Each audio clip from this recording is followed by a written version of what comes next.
Welcome to the Fast Lane. Nik Miles is our auto expert, so drop it into gear. You've got a green flag.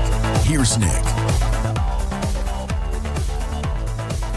You know, I have been around the world in 80 days. Me too. Yeah, you've been in Mexico, Megan, haven't you? Yeah, I guess that's not around the world, but yeah, Mexico. But Mexico's always fun. I petrified driving in Mexico. I was standing on a street corner in Tijuana, and I had a car horn like me, me, me, me, me, me, me, me, a little truck. Is this somebody you knew? And no, and it went on and on. It got louder and louder and louder. And this little truck, and this guy was leaning on the horn, and he came around the traffic circle, which in England we call a roundabout. Came around the traffic circle where we were standing, and he was holding his hand out of the window with his police badge, just hitting his horn. Oh boy! Little 25-year-old Datsun truck. I will tell you, I've not laughed so hard. This was his police car. I mean, just holding his badge out the window and leaning on the horn. And this is how, emergency vehicles, I guess, did the deal.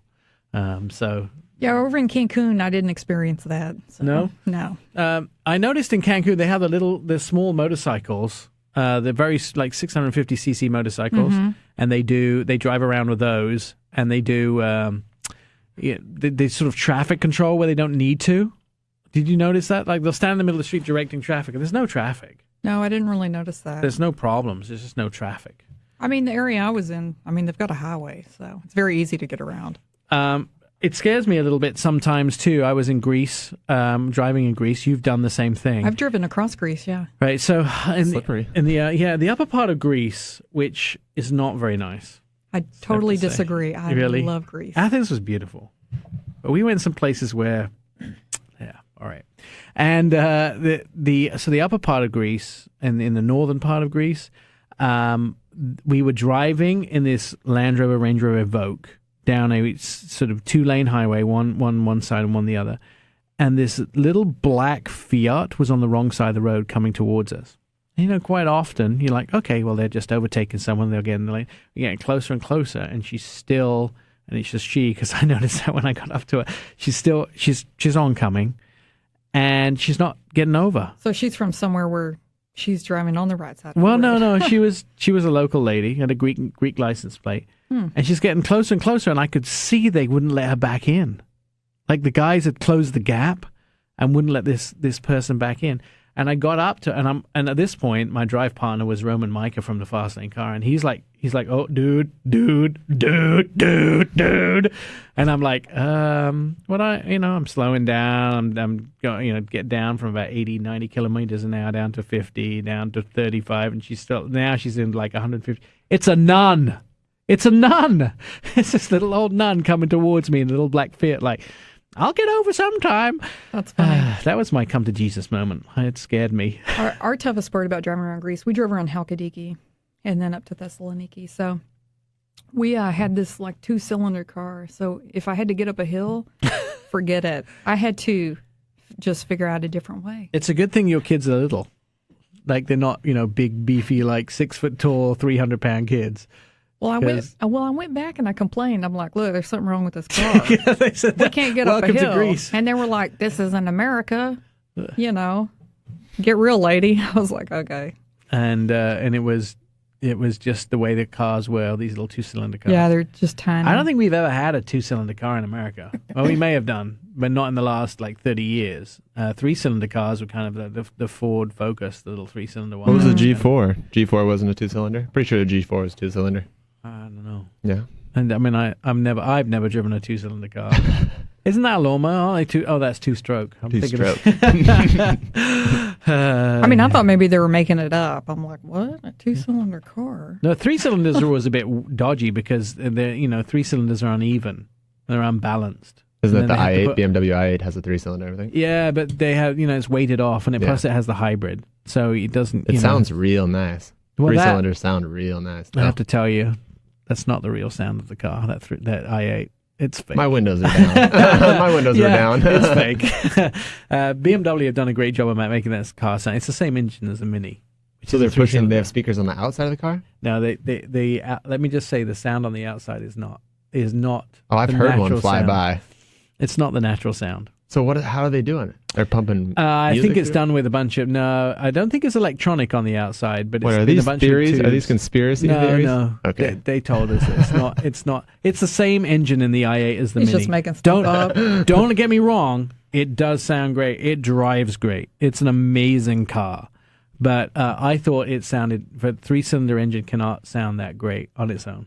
I love a car Just that's telling you. loud. Yeah, well, you like the Dodge Durango. We were talking about this earlier on the SRT. Mm-hmm. Have you ever driven a Hellcat or a Demon? I have not. And? Oh God. I said You I wanna? haven't. I You haven't want driven to? them. Yeah, I want to. All right. I do not want to be in the car. Why? Oh, come on, man. She's like, I like cars that are loud. I've never driven a Hellcat though. That's scary. She's, I don't know. She's a good driver, aren't you? I think I'm an excellent driver, but don't all people think they're excellent? 80% of people. Yeah. We just had this conversation. We did just have this conversation. 80% of statistics are made up on the spot. Volvo did a show, a research that said 80% of drivers think they're better than the other drivers on the road. The math and Have you ever been in a car and the other person's driving and you think, I need to get out of this car? Because it's so bad. This week? This week, yeah. This week? I have a list Yeah. of people serious. I won't a drive running with. list. I mean, it's Like, tough. especially journeys. My parents are getting older, and man, sometimes when my mom's driving, I just think, we're all going to die. There are so many journalists. They claim to be auto journalists, and we get on the track and we're like, wow, you can write really well. I was on a Jeep program with the journalist that thought he was like the best off-roader of all time, and halfway through the course, I got out of the car. Yep. And I walked myself out of the course. I'm not going to lie, off-roading scares me. Nick's good at it. He's not, I'm not a he has great no fear. Off-roading to me is frustrating because you have to go slow and you have to navigate rocks. I'm much happier But when on you're... yeah, but I'm much happier on like gravel tracks. Like truck racing would be what I would do. Like on gravel track, like truck rally. Baja. I do Baja Rally, yeah, truck rally, the sort of stuff that Shab Balch from Chevy does. How can we get I do. ourselves signed up for that, Nick? I'd like to do that too. I think there's a bunch of training. There's a company that will take you to San Diego and across the border to Ensenada and do it. I hope they're We'll listening. talk more about that. Coming up, we're going to talk about RVs. I've kind of decided I want to buy an RV. And I'm going to tell you why you don't. Oh, really? And we're going to have the two experts on of RVs. Alan Taylor, who will be doing Regis and Kelly and Ryan, and Mike Cadell. Yeah. They'll be coming up next. Keep listening. More of Our Auto Expert with Nik Miles is coming up. Start your engines and you're off. Back to Our Auto Expert with Nik Miles. We talked about this a little bit, and all I remember much from the conversation was we talked to Alan Taylor about grey water in your grey and black water in your RV. That's all I can remember much about our conversation. Honestly, that's a pretty important thing to remember. But I have sort of decided.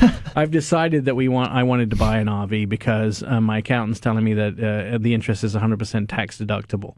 So that's probably a good idea. So we thought we'd have him back on. We were supposed to have Mike Cadell on as well with him, but Mike's very busy cleaning his RV off, which he does. We'll get him on the phone in a minute or two. But Alan joins us again because I wanted to talk more about RVing and the fun experience in actually buying your first RV.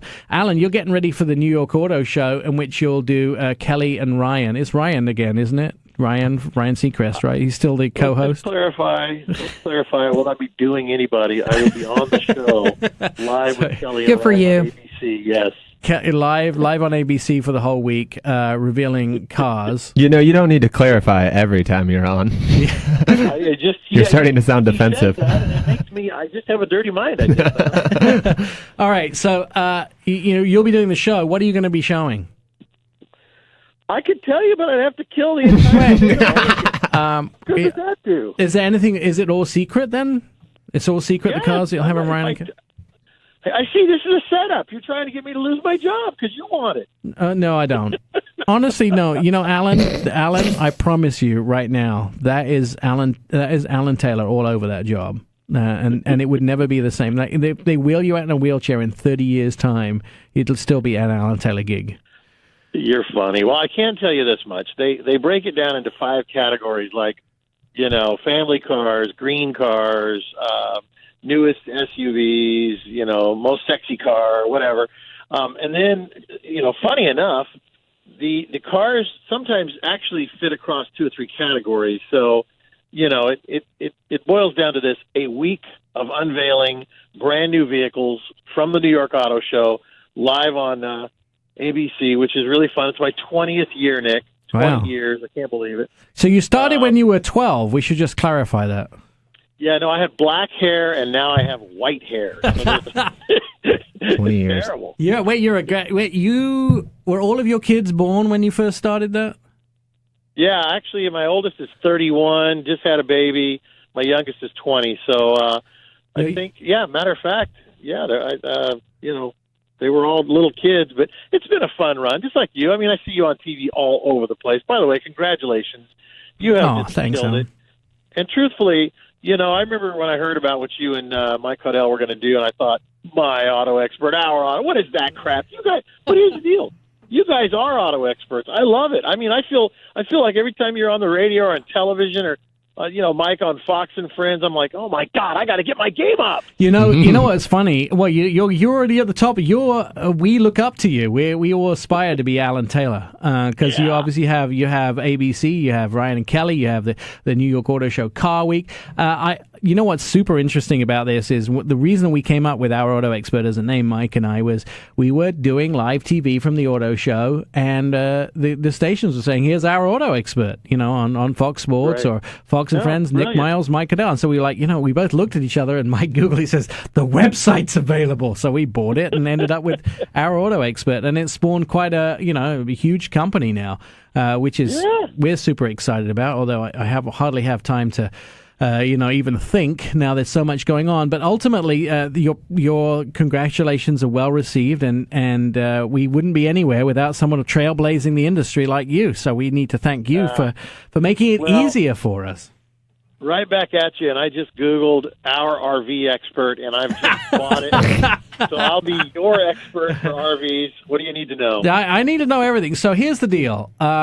Let's talk about RVs. I want to take the next half an hour or so to talk about RVs. First of all, explain to me the different categories. So if you've never owned an RV, an RV or a motorhome, as they seem to be called, this is, it's the similar but the different from a trailer. A trailer you would tow with another vehicle, but an RV has the motor and the engine inside the vehicle. It's part of the vehicle, right? No. Stick to your category, please. RV stands for recreation vehicle. Right. So that's gracious. So a motorhome. All right, let's go to a motorhome. A motorhome is where you tow. You drive the vehicle itself. It's no towing anything. It's the Queen's English, Alan. You got to get on the Queen's English.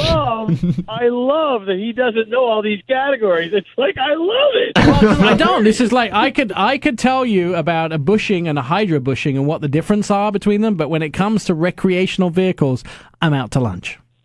Oh, my gosh. Well, I can tell you right now, my truck needs new muffler bearings, so we'll talk about that later. I would love to. I want to talk to you about hydro bushings because they are super interesting. But anyway, let's get on to that later. Recreational vehicles. So motorhome is where there's the engine is part of the cab, right? Yeah, and actually, because we have electric vehicles and the electric motor in an electric vehicle is actually a motor, it should be called an engine home because naturally, an internal combustion engine is an engine, an electric motor is a motor. So really, motorhome is not the right name, but you know what I'm saying. Otherwise, motor trend would be called engine trend. Yeah. Anyway, motorhomes are definitely motorized vehicles. Let's just say it that way.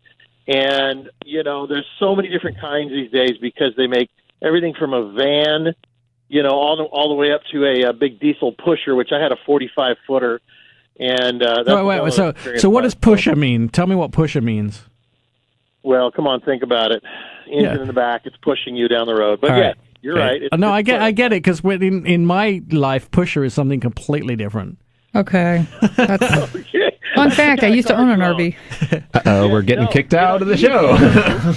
Honestly, I saw him going down the road one day, and I said, what happened to Nick? And they said, he broke down because he drives a Rolls Canardly. It means it rolls downhill and can hardly go up the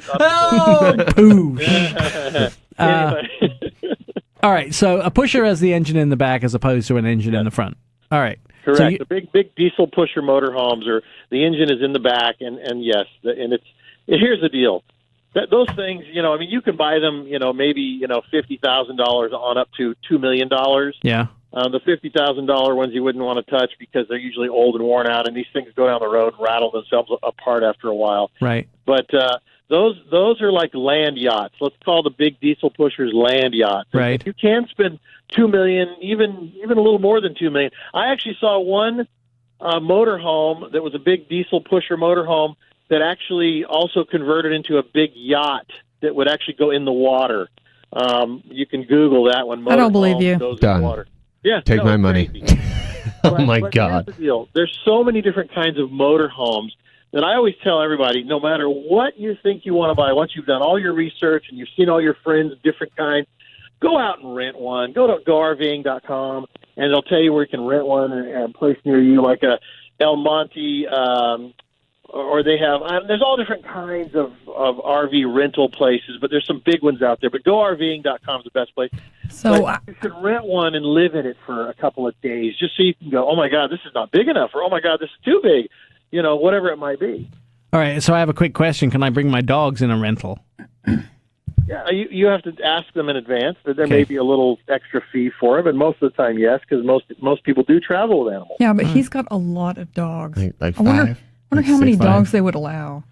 Well, I think you just don't tell them. You say, can I have a dogs in this? And then they you bring just go, 10. yeah, there's- Can I have Yeah, you a don't tell dogs? them. Is that what you said? Can I have dogs in this? Oh, a dogs. They're all torn apart, and this couch is ripped open. No, They my go, dogs are better behaved than many people's children. I can assure you, I've met their children. You'll find that most motorhomes these days, the newer ones, they're going away from carpet. They're going to hardwood floors and tile, and just for that reason, because who wants to go in there and vacuum? When sweeping up things is a lot easier. Yeah, you could vacuum with a shop vac if you got a hardwood floor or tile. Then it's little itty bitty thin tile, so it doesn't weigh very much. Or they make hardwood floors that are rubberized so they can get wet. Today's RVs, recreation vehicles, are so well designed in comparison to the way they were 10, 15 years ago. And think about it. They're still made by hand by the Amish, because that's honest to goodness. You go see these factories. I was in South Bend, Indiana, and man, they fight over the Amish. You know why? They're good craftsmen. All right. Really good craftsmen. Alan, stand by. I want to take a quick commercial break. When we come back, I'm going to ask you the difference between A, B, and C, because I don't want to be driving something that's bigger than my house. I've seen them. They're bigger than my house. And you said they could cost up to $2 million. We'll find out more from Alan Taylor, RVing, on our Auto Expert. Stay tuned. There's more to come with Nik Miles. Jump right in and put the pedal to the floor. Our Auto Expert with Nik Miles continues. On the phone with us, Alan Taylor, most famously known as the best radio and TV personality to talk about anything on wheels. Is that right, Alan? I got it right? That's always my opinion, yeah. Okay. We're talking about RVs. So when I've been searching inventory for RVs, there's A, B, and C RVs, like they're A, B, and C class. So what are the differences? How do you separate them in your head? Well, okay, let's start with A class. We should probably start with a B class and then go to C and then A. It's very confusing because it's not what you might think. A class is the biggest. It's 26 to 45 feet, 13,000 to 30,000 pounds. That's the big guy. The next one is the C class. You would think it'd be B, but no, it's kind of interesting how they do this. But anyway, I think because B class was something that they decided we better figure out how to give it a name. But anyway, it goes from A class, which is the big one, to C class, which is 20 foot to 30 feet. That's like the cab over, where you're like driving a van and then there's a big motorhome stuck on the back of it. Right. And then the B class is basically what you would consider van life. That's all the big vans, the Sprinter vans that are converted into them, all the way down to the Ford, the Econoline vans and the different vans that they make. Anything that's a van that's converted into a motorhome is the B class. So, yeah, there's your classes. So riddle me this, Alan Taylor. How come the B class, which is the smallest, is often the most expensive? Well, I told you it's confusing, and actually, the big ones are the most expensive, obviously, the big giant ones, the pushers and things like that. But I get where you're coming from. most of the time, if you take those van chassis, like I happen to have a Coachman. I'm looking at it right now. It's 25 foot. Right. It's basically got a Chevy van nose on it. They lop off the van right behind the driver and passenger seat, and they put this big, RV on the back of it, like a camper that would go in the back of your truck, but it actually is on the back of this van. My guess is it's because it's cheaper to build that vehicle. You have a little more space. You're not having to really engineer things inside of a van. Plus, a lot of times, you're starting out with something pretty darn nice, a nice, expensive van, the whole van and not just the chassis of it. Yeah. And then you're having to convert it to be able to carry all that extra weight and make sure that it still has good ride and handling, and then you're having to put all the packaging in it. And people want a lot of luxury, so you're using a lot of, leather and expensive, tile and all of the fact that they want the luxury in their van, and they still want to be able to sleep in it and put a little itty-bitty bathroom in there. And I don't know. I mean, the answer is I don't freaking know. It's crazy. So, all right. So you want to buy one of those? They're like $125,000. Yeah, like you can buy a nice C-Class for like $69,000 or $59,000. Yeah, I was. Mine. I have a 25-foot Coachman. I love it. I was looking at. I was thinking. Well, listen, I am a RV motorhome, virgin. Basically, that's what I am, right? I have no experience. I need to do it easily, where I can drive big vehicles, and I don't have a problem with that. But it's got to be something I'm getting used to, and I don't want to be getting a giant coach, something the size of a Greyhound bus, because that would be then you have to tow something, and that's a whole nother thing. I want something that's manageable and small. Megan, you've had an RV, right? I had a Class C RV. And did you manage to get around? Was it your first and only RV? It was my only RV. I had it for several years, and I drove it across country many times. So if you could go with it, no problem, right? No issue. Right. I mean, what would you start with, Alan? You know me. We've known each other for 20 odd years. We've been friends. What would you think I should start with? Well, I'll tell you what. The answer to that is directly proportionate to the thickness of your wallet. Back to your point, why are they so much money? I personally... Well, let's talk about the average person then, what the average person can afford. Let me answer. Well, again, the affordability factor is, that's a whole other story. But I think that depends on which state we're in. I was thinking about it, and the fact is that, the Class C, like my Coachman, the van nose is nice. I'm used to driving, and most everybody's driven a full-size van from GM, Ford, or Dodge. Easy to drive. You don't hardly look behind you. You just have fun. It's easy. Okay, but the problem is they're a little bit loud. You go down the road and things are rattling and things are squeaking because, they're kind of handmade and they're all put together and just crammed onto the back of that van. Versus when you buy a Mercedes Sprinter van, for example, they're putting it inside of this well-engineered vehicle, and they're quieter. They're a little more like, dare I say, an Airstream inside, to where just even saying that says luxury, says quiet, says quality. And I think that's why you're going to spend so much more money. You'll see that Airstream does partner with Sprinter to make their Class B. Yeah, but Nick isn't a kite surfer. I mean, if you're going to have a Mercedes Sprinter, you got to be you're going to have to get into some sort of physical sport, Nick. I'm a rock climber. Yeah. Yeah, right. You know what? Personally, though, I would suggest, like I said, rent one of each. Go take a weekend and rent a Class B, a Sprinter van type, motorhome, and then rent a Class C, and you'll see the difference. You go, oh, I get it. I really wish that I had rented one initially. Yeah. All right. Yep. Alan, when I rent one, I'm going to come down to your house and park it in your front yard. Is that all right? Listen, I have RV hookups over here. Come on over, brother. Can you get rid of my Blackwater for me? I will. I'll show you which yeah! Vacation. Yeah! I'm in. For that. Watch Alan next week, by the way. He's going to be on Regis. No, it's Ryan and Kelly. Week after next. Week after next. New York Auto Show. Big star, Alan Taylor, love him, ABC, and he's going to reveal. I love this guy. We are brothers from another mother. Alan Taylor, everybody. We'll be right back. It hasn't been Regis for a decade. Our auto expert with Nik Miles is on the way. Our Auto Expert continues. Here's your host, Nik Miles. We have obviously been talking a lot about RVs. We should get back to other cars, recreational vehicles, to the future of vehicling, which, as we all know, is probably going to be electric. Sarah Shelton joining us from US News and World Report. Sarah, you actually put an event on in Portland every year as part of the Northwest Automotive Press Association called Drive Revolution. Give us a capsule of what the event is. Okay, absolutely, Nick. I'd love to. Drive Revolution focuses on alternatively fueled vehicles, a lot of electric, some plug-in hybrids, a few hybrid models as well, and on occasion we even get a fuel cell vehicle in there. So the intent of it is it provides an arena where where the automotive journalists can drive these back to back and get a real sense of how do these compare from one to the next. So there used to be very few hybrid vehicles, sort of Toyota and Ford, and then Nissan came along with the Leaf, and now the market's pretty stuffed with them, including America's very own Tesla. So how do you choose who comes to your event?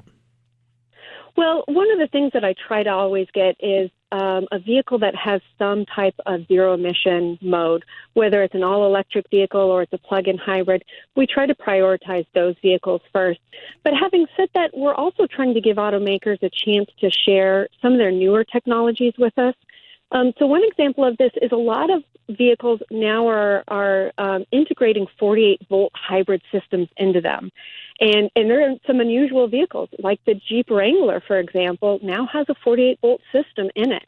And so we're also trying to give automakers a platform to talk about why this is important environmentally and also performance-wise for consumers. I think it was kind of comical this week. We looked at the breaking news that the Ram 1500 became the second best-selling vehicle in the United States.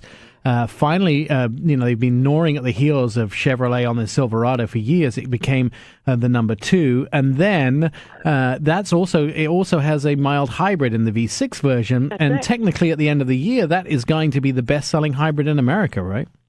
That's right, because it also operates with a 48-volt system. Exactly. So again, Prius selling 58,000. They're probably going to sell around 200,000 of those by the end of the year. It's going to be quite monumental. Hydrogen. They'll probably get a bit of a boost as well because they've got the new all-wheel drive Prius out, and I think in some markets, I know, like in the Portland area, they're saying that it's going to be a 75% saturation rate with all-wheel drive models to the front-wheel drive models. Yeah, and interesting enough, David Lee is going to be on the show in a little while to tell us all about that, the new all-wheel drive Prius. The interesting thing is, now at this point is, people like Lexus, like Toyota, have said they don't want to charge more for their hybrid versions. They want to charge maybe $1,500 more, but that's the max. Is that going to make a big difference to car buyers? I think that's going to start closing down the gap and start helping them make, when you're making the decision with your wallet and it's thousands of dollars extra and you're not going to see that return on investment for another 7 or 8 years. Sometimes that's a hard bargain to figure out.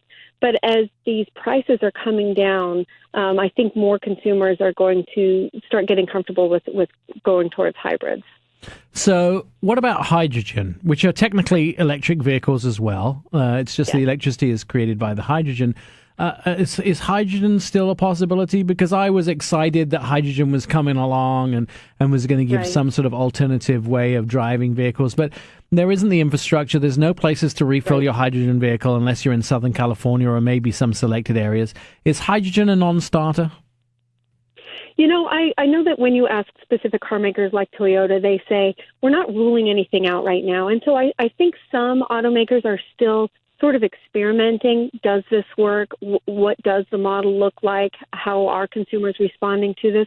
But unfortunately, the fact of the matter is, just like you hit on, infrastructure just isn't there. And I've talked to the manager of the very first hydrogen station, retail station down in California.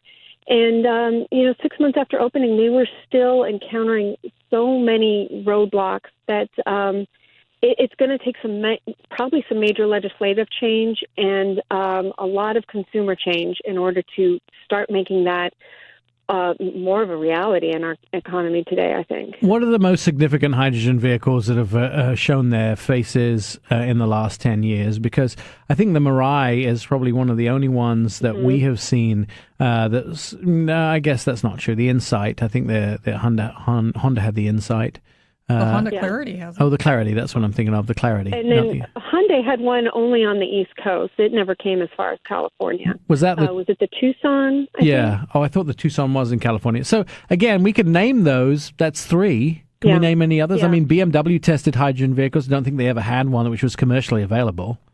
They've not brought one into production in the U.S. I happen to drive the Clarity, and it's funny. It feels just like an EV. There's no reason that drivability-wise people shouldn't be adopting these. It's just right now that infrastructure really, even when it comes to electric vehicles, we're finding enough of a lack of the infrastructure that I think that's affecting the take rate just on EVs, and we have far more charging stations around the country right now. I forgot one of the most important ones, the Hyundai Nexo, which is the new one they just came out with. I drove that in Sacramento recently. That was kind of interesting. What did you think of that? Again, just like an electric vehicle, they spruce up the insides to be very super luxury, and they make them look really great. Again, I would drive a hydrogen vehicle if I could find somewhere to fuel them. I think police departments should have hydrogen vehicles. I could see Gresham Police and James Musen driving a hydrogen vehicle. I could see the team out there. I could see Portland Police driving hydrogen vehicles. It would make a lot more sense. Zero emissions. Right. They could refill easily. The trouble is the infrastructure is not there. I know in New York City they did a lot of natural gas taxis and garbage trucks. That was hopefully the transmission fuel of the future, but unfortunately that sort of died out, and now it's difficult to do that. Right. Yeah, no, I agree with you. Especially with a fleet like the police department, with the long range of a fuel cell and how quick it is to refuel, it does make a lot of sense. But it's going to take a lot of work to move us in that direction, and I think it's very difficult both to shift people's mindset to that, but also to get the funding to build that up. I mean, look how hard it's been just to get people onto the hybrid bandwagon, much less trying to get them on hydrogen. Yeah. No, it takes a long, it's like a cruise ship, car buying. It takes a long time to shift the direction of people. Right. Well, and it's unfortunate that a couple of things I think are shifting us away from that right now.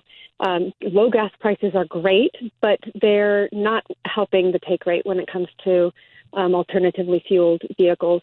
And then it's also a shame to see some of the incentives start to drop off, because we have seen that those have had a very positive influence when it comes to people looking towards plug-in hybrids and electric vehicles. The interesting thing is, I know you and I both do the same TV show quite regularly on one of the Chinese television networks, so we comment on cars. And I was on there this week talking about electric cars. In China, you can't get a license plate for your vehicle in Shanghai or Beijing unless it's electric. It's almost impossible to get a license plate for a gas car. And although the net environmental value of going to electricity is probably zero, because that electricity, in China's case, 66% of their electricity comes from coal-fired power stations. It doesn't make much difference, but what it does do is shift the smog and the pollution away from the cities and put it more in the country. And if you've ever been in Shanghai and Beijing, you can hardly breathe some days when it's bad. Right. Well, and I think that's a great example of by setting the correct policies, you can get people to make those shifts towards buying some type of vehicle that produces lower carbon emissions. And then when it comes to China, once they have more people driving electric vehicles, then they can fill in their infrastructure and be trying to get cleaner energy from there. We're sort of coming at it from the opposite end of things. But right, Sarah, we live in America. Aren't we supposed to have a choice? I mean, it's nice to have policies that push us to do certain things, but this is, we in America, we're supposed to have a choice about, and it's supposed to be an individual decision, right? Well, I think that's true to some extent, but I think that we have to keep in mind that the individual's choice is one thing, but we also have to keep in mind the greater good and what's important for the greater good, both when it comes to our cities, also our country, and the planet itself as a whole. What do you think about electric vehicles now? We're seeing a lot more electric vehicles appear. We initially saw just the I-Pace and the Tesla cars in the luxury segment. On the opposite end, it was Nissan Leaf, Chevrolet Bolt, B-O-L-T, and several other sparse, just purely electric vehicles.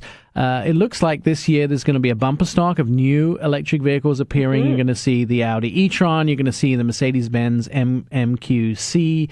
You're going to see a lot more electric vehicles hitting the market. You're going to see pictures of the Model Y. Yes. Lots of pictures. Probably won't see the actual vehicle, although we could be hopeful that that gets produced. So potentially a lot of new electric vehicles, right? So what's the news? What's the buzz? What's the gossip? Is this more of a real option for everyday Americans? Well, I'll tell you, one of the most exciting things that I see are not just the fact that so many electric vehicles are now available, but it's the price of them. Whereas before, when the Model S first came to market, very few people were shopping in that price range. But now when you have like the Model 3, for example, we finally have our $35,000 model. And then we also have things like Hyundai Kona. They have their new EV. The Soul EV, the 2020, where, we haven't quite seen it yet, but we're hopeful it's coming soon. But these put electric vehicles much more in the affordable range for what the average consumer can afford and can bite off. And so that's the part that is exciting for me to see, is that the prices are coming down into a range that more people can handle with their budgets. So let me ask you this: do you own an electric vehicle? I do not own an electric vehicle. Would you? I absolutely. And in fact, right now I need to have a larger vehicle just to haul, all the family and the dog and everything like that. But the next vehicle I buy, absolutely, it's going to have a zero emission mode to it. Just to let you know that the Jaguar I-Pace has the same interior room as the XJ. It's big. I'll tell you what, I love that. I had a chance to drive that a few weeks ago. And that, to me, that's a beautiful vehicle. Yeah, it was my car of the year. It was a little bit more affordable. No, I honestly, $80,000 compared to some of the other electric vehicles is way, and plus that's before any. There are people in Portland laughing right now, Nick. Honestly, how many people can go buy an $80,000 car? Yeah. Everybody. Nobody. Everybody? What? Nobody. What? Nobody. You're kidding me. Yeah. The deal with the Jaguar right now, too, is you can get 0% financing on it. The problem is that they're not available at all. Yeah. Well, then you could get it over 80 years. That's $1,000 a year. Oh, my God. Sign your life away. I would also tell people, don't buy an electric vehicle. My suggestion is always go lease it, because by the time your lease is up, the technology will have changed so dramatically much that you will want the latest vehicles. I see electric vehicles coming down in price to be quite reasonable. All right, Sarah Shelton, you can read all this stuff at U.S. News and World Report. We'll tell you more about Drive Revolution as it gets closer to the date this summer, an EV roadmap, which is the big electric meeting of all the electric minds, is also going to be happening in Portland, Oregon. We're going to tell you all about that. Sarah, thanks for being on the show. Coming up, we've got more really cool stuff, including Toyota RAV4 and more. Don't go away. There's more to come with Nik Miles. Our auto expert will be right back. It's Our Auto Expert with Nik Miles. We've been around the houses on this show. We've been talking about RVs. We've been talking about trips to Greece, to Mexico. Quite a lot of stuff been going on. But I want to turn to something that's very home in the Northwest, and something that people in the Northwest will be super excited about. And that's the Toyota Prius. I would say if there's one state or one part of the country that's more Prius than anywhere else, do you think it's the Northwest? In all the places I've ever been, I have never seen more Priuses than I have seen in Portland, Oregon. Is it Priuses or is it Prii? I don't know. Prii. I think everyone's thinking Prii. Don't we know someone from Toyota? Yeah, we do. Probably that, my friend, is why David Lee is joining us on the phone to talk about. David, is it Prii or Prius? That's a great one. If you ask the official folks at Toyota, it's Prii. If you ask me, it's Priuses. But But yeah, Prii is our official. But how many terminology S's for are in it. Priuses? Yeah, because Is there an apostrophe at the end? Is it Priuses? Are there two S's? Okay, You just know, stop. Okay. That's something we never solved either. My friend, thank you for taking some of your time out on the weekend to join us to talk about Toyota. You're going to be with us for the next half hour. Let's start off this half hour of the show to talk about something that we never thought Toyota would do with the Prius, and that's make an all-wheel drive version. But at the LA Auto Show, there it was, shiny and bright on the floor, the Toyota Prius all-wheel drive. Consumers of the Prius begging for this for quite a long time, right? Yeah, they really have been in certain parts of the country, at least. I'm based out of our Denver field office, and our Mountain States market really has been itching for any passenger cars we can do an all-wheel drive. So this has been a very welcome thing here, too. So one of the biggest challenges putting an all-wheel drive unit in it, I mean, you know, Toyota know how to do all-wheel drive, plenty of all-wheel drive vehicles, but one of the challenges, you make it heavier. The big thing about the Prius vehicle is that 58 miles a gallon, some people getting a lot more than that. How did Toyota offset that when they put the car together? Because that would be my first thing, is like, well, we could be getting bad fuel economy. Yeah, that was really a big challenge with this vehicle. We've had heavier hybrid vehicles with Highlander and RAV, but with the Prius all-wheel drive, we didn't have to worry about our weight. The first step we took from a production standpoint came back for the 2016 model when we introduced our current generation, and we came out with one of our new, what we call Toyota New Global Architecture chassis. And a lot of these chassis are set up to accept an all-wheel drive set of components up front. So being a purpose-built hybrid as Prius is, when we came out with that 2016 model, that chassis was made to accept these parts, and then it was just a matter of when we would want to choose to adopt them, and if we would choose to adopt them. So does it perform? I mean, made on a new chassis, but does it perform like the Prius that we're so used to driving? Yeah, the great thing about it, at least from what I've noticed in testing, is that it really is a system that's not obtrusive to the driver. It works mostly at lower speeds, but it will contribute at higher speeds as needed. But when you're up at highway speeds, unless you've got some kind of a slippage condition, it's going to drive like a regular front-wheel drive Prius. So it's going to feel very familiar to the existing Prius owners out there who may be considering going to this for foul weather driving. Now, you did have a launch event where you had this vehicle, and Megan, you got to go and drive this on the ice, didn't you? I did. I went to Steamboat Springs, Colorado, to the Bridgestone Winter Driving School, and they had the new Prius all-wheel drive out there. And first impressions? I mean, it handled pretty well. I mean, were you expecting it not to? Yeah, of course. So I have to educate you here. Car companies don't put events on when their cars aren't the king. Well, I know. They already do that. They know when you get there that they're going to show you what it's all about. It did really good, though. I mean, we were doing some really tight turning on ice, snow and ice, and it did fine. But one of the things is it. Correct me if I'm wrong. It's only a hybrid up to a certain speed, correct?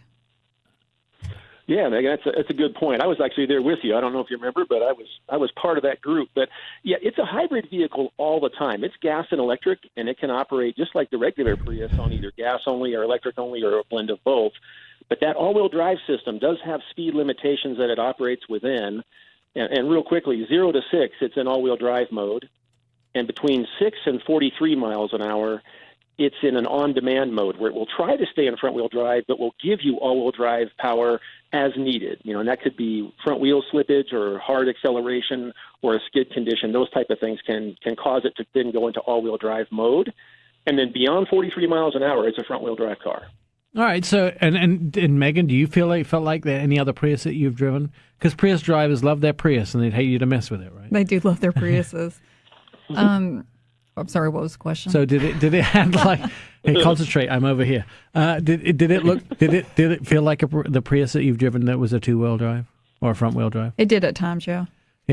So when you did when you developed this vehicle, do you think the sales, David, are going to be mostly above the Mason-Dixon line where it snows, or do you think that people may be taking this as more of an adventure vehicle? Because I have some guys down in San Diego where I'm on the Fox station down there that enjoy going with their Priuses to the beach, and they've never been able to drive on the beach with their surfboard, sticking out the back, but now they could be.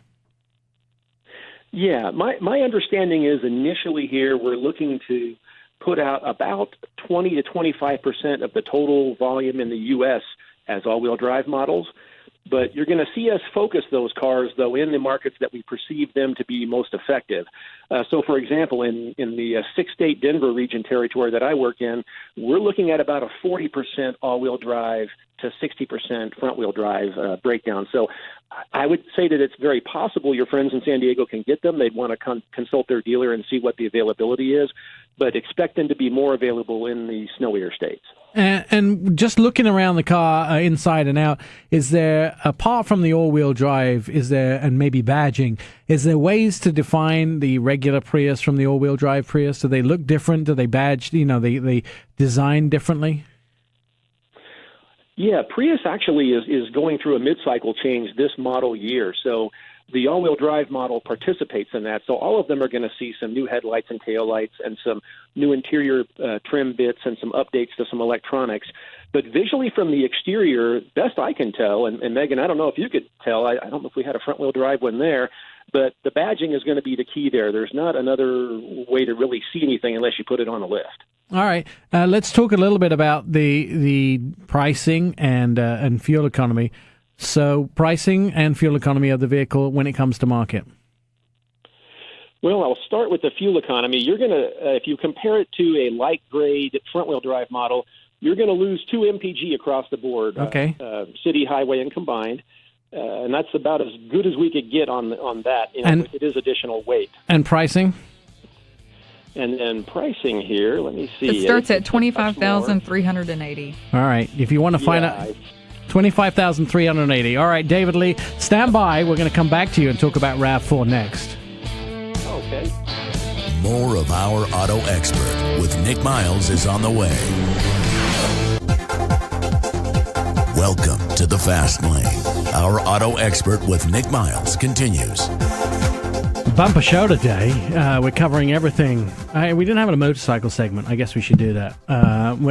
We are talking to David Lee. We've been talking about the new all-wheel drive Prius, and now let's turn our sights to a vehicle which I really love. Not that I don't love the all-wheel drive. I love the RAV4. I didn't know that. The new RAV4. I think what is it that you love so much? It'll be the best-selling vehicle in its class. It is leagues, and it's like they threw the old RAV4 way in the trash, and they're like, "We need a brand new car." Well, I drove so it. Beautiful, so much you nicer. You did, nice. David, is that right? Is it going to be the best-selling vehicle best-selling vehicle in its class next year? No pressure. Best-selling SUV? No pressure. Yeah. No pressure, right? Yeah, actually, gang, it has been the best-selling vehicle in its class for a bit nationally, and last year it became the best-selling Toyota product nationally in the U.S., but once again, in our area here where I'm currently working, it's been our bestseller for quite some time, actually. I have to tell you, anticipate success. My things that are favorite about the Toyota that they're doing right now, and I just bought a new Lexus GX, so I'm in the family. But the thing I really like, Toyota. What, Lexus is anti-Toyota? Well, it's not Toyota. Yes, it is. Who owns Lexus? Oh, okay.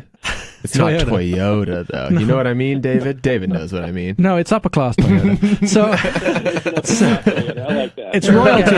It's the royalty of Toyota. So I love what Toyota are doing with design. So one of the things is it's never been a fulfilling design company. They've never really tried to make vehicles that were outstanding. And then last year, you guys came out with that sand color in your trucks.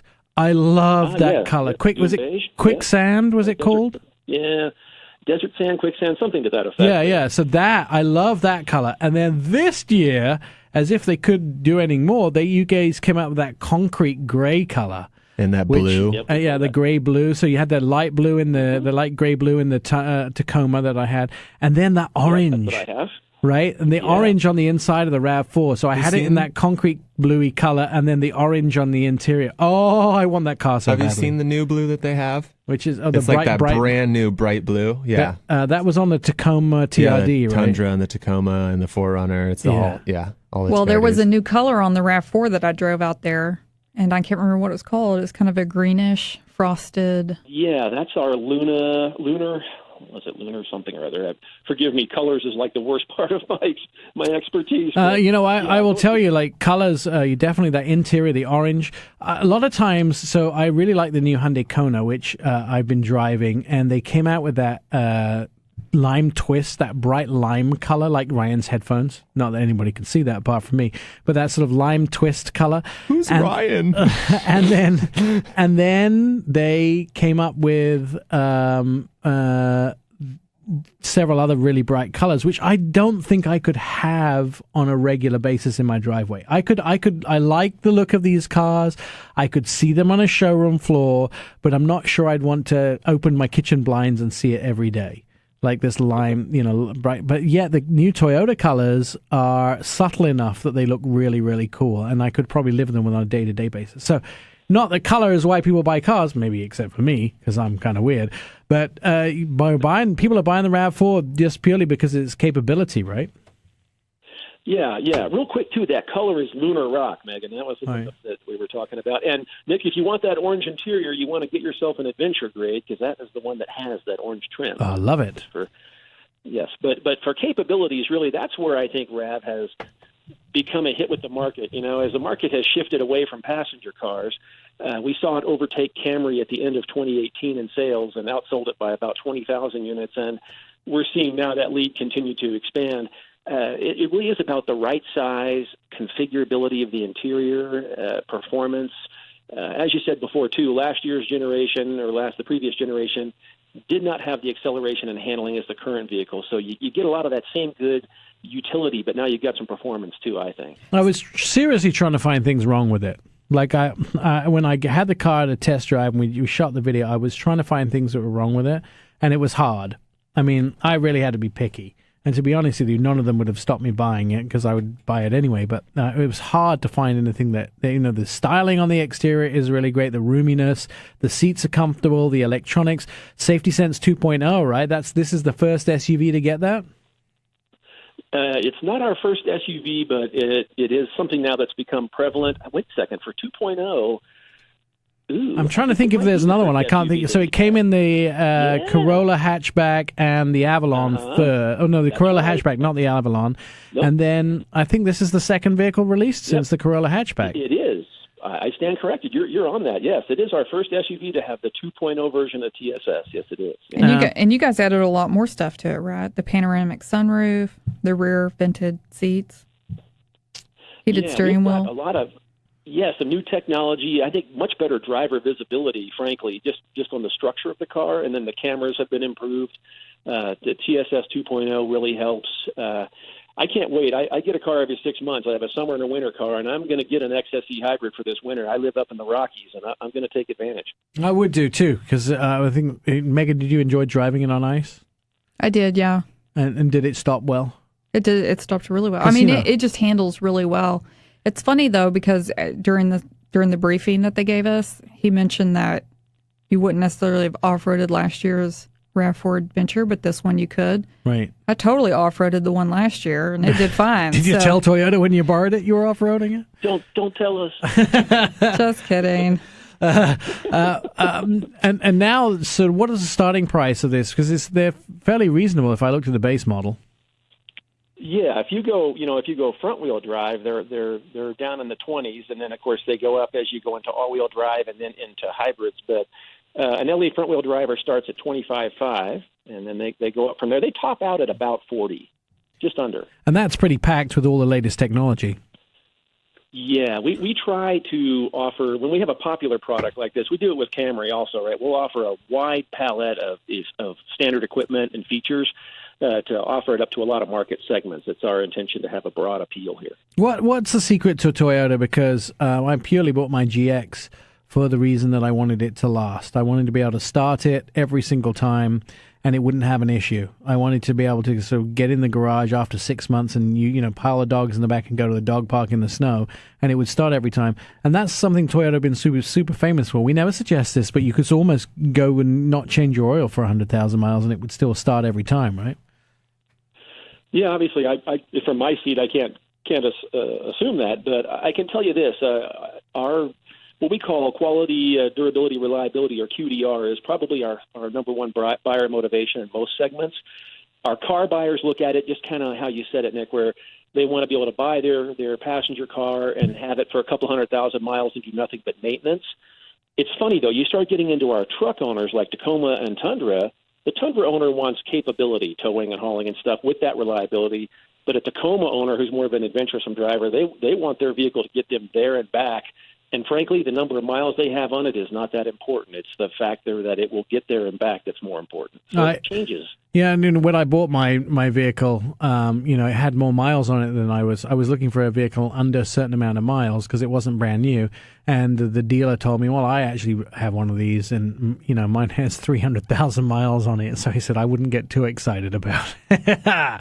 Which is great to hear a car can go that far. But that's one of the things I always loved about these vehicles. That's why I think, Ryan, you've had 3 or 4 Toyotas, haven't you? This is the first Mercedes I've ever had. Right, and you've had Toyotas before. And I'm getting rid of it to go get a Toyota. Are you going back to Toyota? Just kidding, I'm getting a Wrangler. That's funny. All right, so the RAV4 is on sale right now, and we talked about a little bit about availability. So all the different models are out there, including a hybrid, right? Yeah, our hybrids have just been hitting the ground here into last month, into this month. I'm out where I'm at. I'm still talking to some stores that don't have them, and I'm talking to some that are just getting them. And initially, when they're getting them in, they're selling quickly, but that's to be expected with a brand new product. But yeah, everything should be available now. And what was the fuel economy on the hybrid? Because I remember reading that and going, what? Oh, yes. In fact, this is one where it's drastically different than the gas models. Yeah, I think it was like 40 miles a gallon, 37 miles a gallon or something. David, we got to take a quick commercial break. We're going to do that. Thanks for joining us. You can find out more about the RAV4 and the Prius All Wheel Drive by going to Toyota's website, toyota.com, or ourautoexpert.com. More of Our Auto Expert with Nik Miles is on the way. It's Our Auto Expert with Nik Miles. Okay, we're at the part of the show where we get to chat with we like to call him lovingly our crazy professor, but it's Anton Walhman. He's an independent analyst and investor. He's joining us on the phone. Anton, looks like Mr. Elon Musk escaped jail again. Amazing, isn't it? It's like whatever that thing on Netflix these days about Bonnie and Clyde, the cat has 9 lives, and I don't know what number he just drew, but maybe he's on number 8. I don't know. So give us a synopsis of what happened in court. Oh, in the court, no, look, this is a story that goes back to last August when Elon Musk proclaimed to the world that he was considering taking the company private at $420 per share, and that he had, quote, funding secured. And then followed up with a series of tweets after that in which he said that the only thing that stood in the way of this deal closing was just a simple shareholder vote. Of course, none of that was true, and the Securities and Exchange Commission, the so-called SEC, went after him about a month or so later with a lawsuit, just simply pointing out that he made the whole thing up. This was basically fraud, and that they sued him. And, of course, the guy, after a day or so of seeing his stock fall very harshly following that lawsuit, he decided to seek a settlement with the SEC, and he was able to obtain one. And part of the settlement was that he had to, going forward, basically pre-clear anything that he would communicate in any format to the outer world that would be, that would be even come close to being material to Tesla, with essentially a designated securities counsel that would go through what he had to say and make sure that it was, at a bare minimum, true, what he had to say. So far, so good. Things kind of went on from there in the fall, and Elon Musk continued to primarily tweet out all sorts of things. And finally, they came to a point in February where he threw out some numbers that were a bit bonkers, and then he corrected himself within a couple of hours. And the SEC basically sent some inquiries to the company and said, wait a minute, what happened here? who approved any of this stuff? And after about 2 weeks' worth of wailing forth and back, the answer was basically no. Nobody in the company had approved anything. So then the SEC said, wait a minute, you agreed to have somebody approve anything that you write that even come close to being material for the company. And of course, when it comes to Tesla, nothing is more material than talking about production and sales volumes. I mean, that is the thing that is the single most important thing, arguably, to investors about this company. And so they basically sued him for contempt of court. They basically went to the judge who oversaw the settlement and said, look, Your Honor, the defendant here is simply not abiding to the settlement. He just ignored the whole thing. When are people actually going to start realizing? Anything that goes on. When are people going to start realizing that it's not even just his tweets? He's doing it everywhere. He's doing it on Joe Rogan. He's talking his stocks up on Joe Rogan. He's talking it up on Twitter. He's talking it up everywhere. He's influencing his company in every possible way that he can, and he's getting away with it, and nobody will see that it's happening. Nobody sees it. Yeah, no. I mean, clearly, actually, he didn't have to do very much. In order to abide by this settlement, Elon Musk did not have to do very much by any normal standard. All he had to do was to ask this designated securities counsel for permission before he sent out whatever it is that he had in mind that he wanted to blurt out. If he wanted to tweet about having picked his nose, he said, okay, can I do this? And all he would get back, presumably, was a yes in most cases. And then nobody could have sued him for anything. Then he would have been fine, because this settlement that came out here at the end of September and was implemented in full later in the fall was effectively so generously cut in his favor. It was a very lenient settlement. There was really not much to do, and yet he basically said, forget about it. You know, whether it's on Twitter or going on this podcast or this other podcast, of course, these are all highly problematic situations when the subject at hand starts to talk about all sorts of things that have a high material importance for how the company is going to be valued in the securities market, and therefore under the purview of the Securities and Exchange Commission. He smoked a blunt. He wasn't talking. He smoked a blunt. He allegedly smoked a blunt. Allegedly he smoked a blunt on there. Whatever smoking or not. I mean, I don't think the Securities Exchange Commission regulates smoking here in this case. No, it's not about regulating. It's about influencing the stock by a CEO smoking the cannabis live on there, knowing that it's going to influence the stock only weeks after he tweeted it. That is certainly one thing that, I mean, there are other government agencies that are looking at that. I mean, keep in mind that he has a security clearance through NASA, basically, because he is the one guy who gets to send up rockets from U.S. Air Force bases. And you might recall here, just this last Friday, 2 days ago, there was a story on Bloomberg, very well-researched story. If you haven't read it, it's an absolute must-read. You can't put this thing down. It's a pretty long story, but basically it's about how Elon Musk berated and allegedly physically attacked an employee who had just resigned within the last 24 or so hours. This happened also around that time at the end of September, by the way, just as the settlement came through. And there were many witnesses to these things, and of course the board of Tesla had to make an investigation. And of course, since the board of Tesla is paid by Elon, of course, the conclusion at which they arrived was that he had done nothing wrong and nothing had really scarcely happened. But he had basically told this guy that he was going to nuke him. Right. So the one guy on planet Earth, the one guy, human being on planet Earth, who is allowed to send up ICBMs from threaten the employee. Yeah, but he's not really going to nuke him. This is too good. This subject is way too good. I want to stand by. I want to take a quick commercial break. When we come back, we'll talk about why the court let him out. They just let him go. They didn't have any reason to. They said the judge said sort it out. We'll find out about what that's all about next. More Auto Expert with Nik Miles is on the way. This is Our Auto Expert. Now, here's Nik Miles. This is the part of the show where we get super controversial, and Anton Walhman tells us how the world really works. By the way, Anton, if you had to invest some money in stocks right now, who has the hottest automotive stock?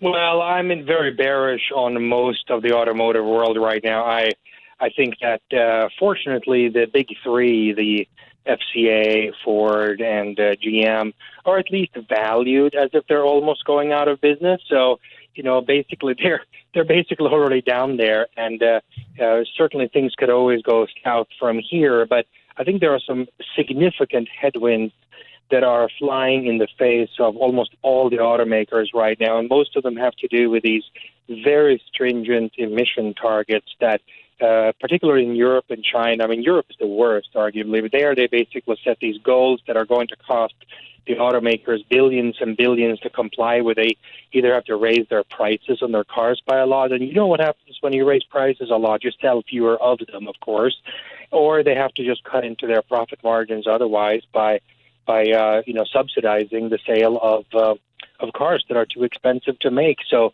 I think that the best that the automotive industry can hope for is a change in these tight emissions laws. And right now, that's just not really happening. And maybe it won't happen. And as a result, I have to be, on balance, pretty bearish on the fundamentals. But again, companies like GM and FCA and to some extent Ford are already trading at a significant discount, and if there's any life that comes under these companies, then I think they could advance a little bit. So if you had to put money on any of them, I would say the big three are at least cheap, but I'm not very bullish. The electric car market, in China, is somewhere where we look to see what's probably going to happen in the rest of the world. It's the biggest electric car market.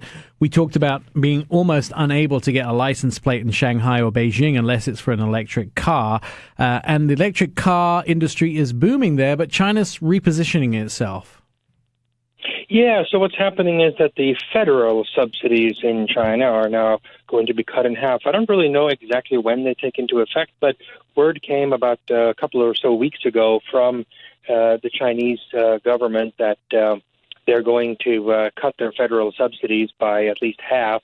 And then they've told the provinces around the country, just don't subsidize these cars. Just don't do it. So then you have to ask yourself, how is this whole thing going to happen? And I think the politicians there are doing what politicians everywhere like to do. They like to have other people pay the cost so that it is not considered an official tax. So they're just mandating these cars effectively to become all electric and put the burden on the automakers themselves. So ultimately, too, ownership is changing as well. It's changing as far as how you can own a company, because Tesla now are going to be the first company that doesn't have to give 50% of their ownership to a local company.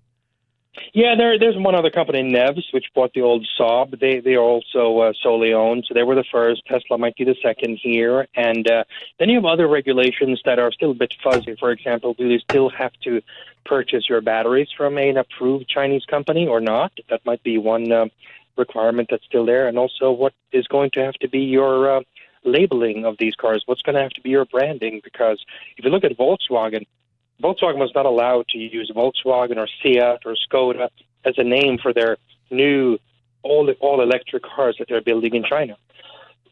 So they had to come up with a whole new name.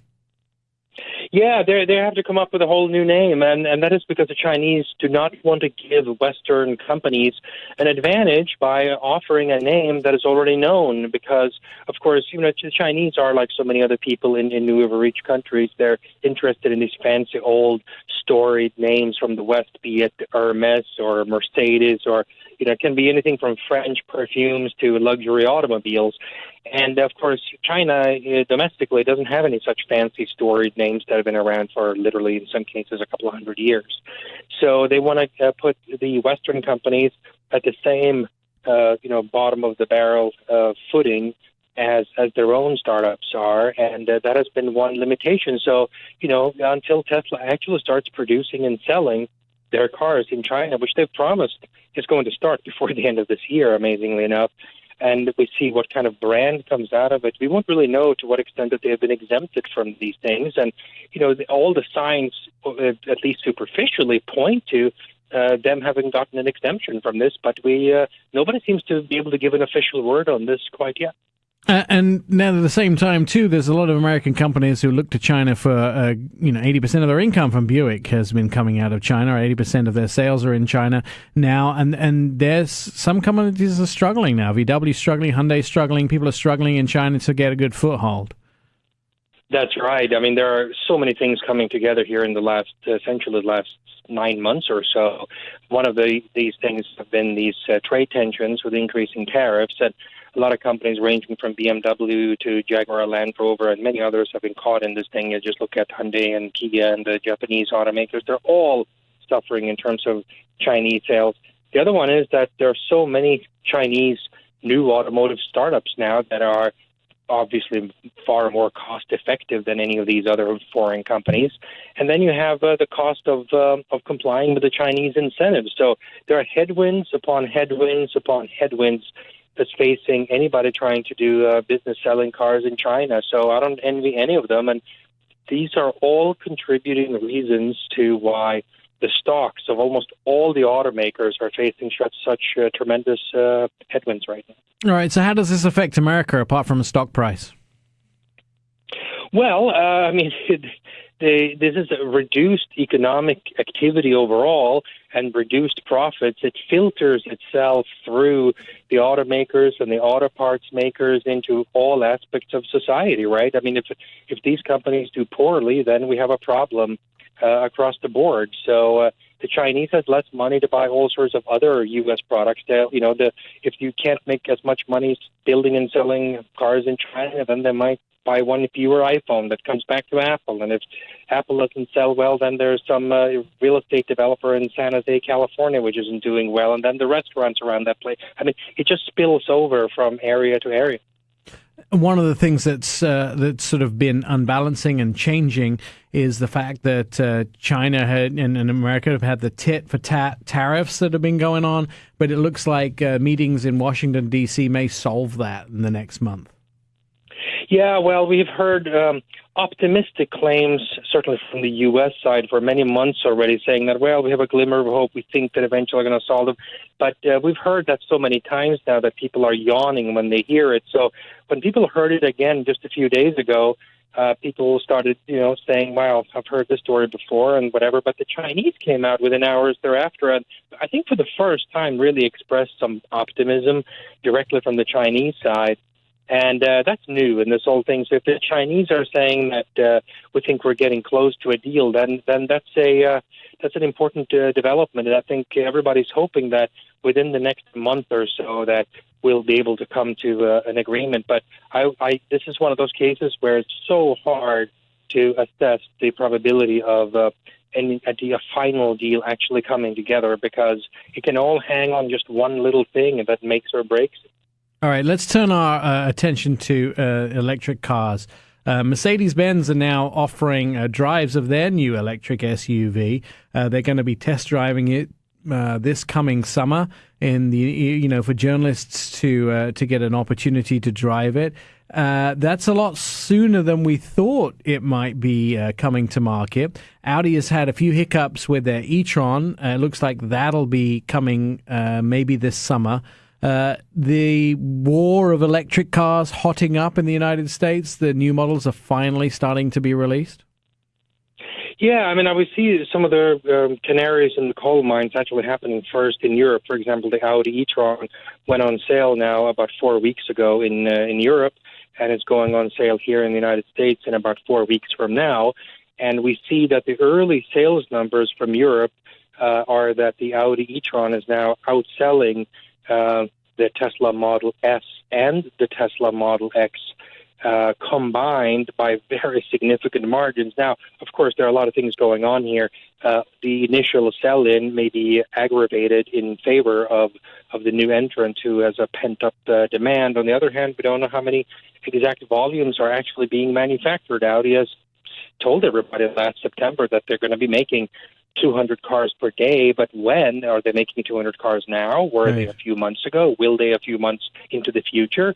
So I think, Audi is coming here to the U.S. with a big bang in May, and then Mercedes is going on sale in Europe here this summer, Germany first, and then the rest of Europe in the early fall, and then, of course, Mercedes will be making this car in China before the end of the year, and then it comes to the United States next spring. So we'll see there. I haven't driven the Mercedes yet. I've certainly driven the Audi and the Jaguar, for that matter, and the Jaguar is doing very well in Europe, not so much in the United States. The consumer awareness, of course, in the United States is pretty low when it comes to, in particular, Jaguar. Jaguar is a very small brand in the United States, and a Jaguar electric car is going to be smaller than that. There's been selling about 200 units a month in the United States, and of course, many, many multiples of that in Europe. So I think Jaguar has done okay, but it's not in this particular geographic region.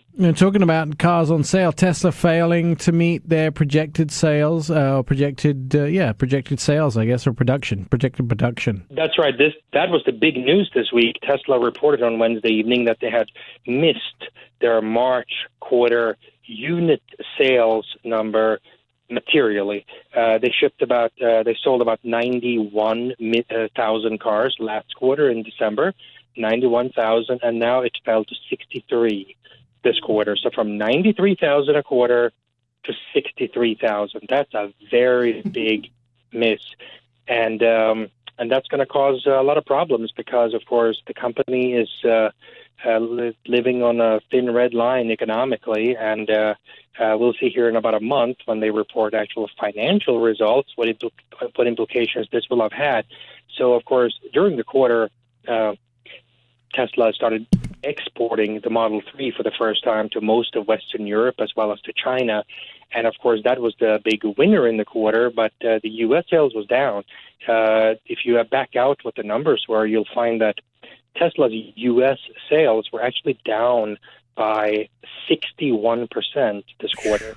61%. That's a lot. So, of course, so obviously sales in China and Europe were up, but the net of it all was that it was down 31%, which is a really, really huge deal from 91 to 63,000. All right, in the last 30 seconds, Anton, tell us, did they manage to finance their debt that was coming due? Because they had a big payment coming up. Well, they had one that came due March 1st, which they paid in cash. They had no choice but to pay in cash. They have a couple of more debt payments, one that's coming due here I think just a matter of a few weeks from now, and then another one coming due in the late fall. So we'll see what happens with that. But, I mean, this is the company certainly could use more financing at this point. But the question is, why haven't they done that already? They have had most of the last 18 months to be in what seems to the outer world like a good position to raise some money, and they just haven't. Anton Walhman, Seeking Alpha, is where he can be read. Many of his stories there. He joins us every week talking about finances. You can join us 24/7 at ourautoexpert.com. You can hear this show back with me, Ryan, and Megan anytime you want at ourautoexpert.com too.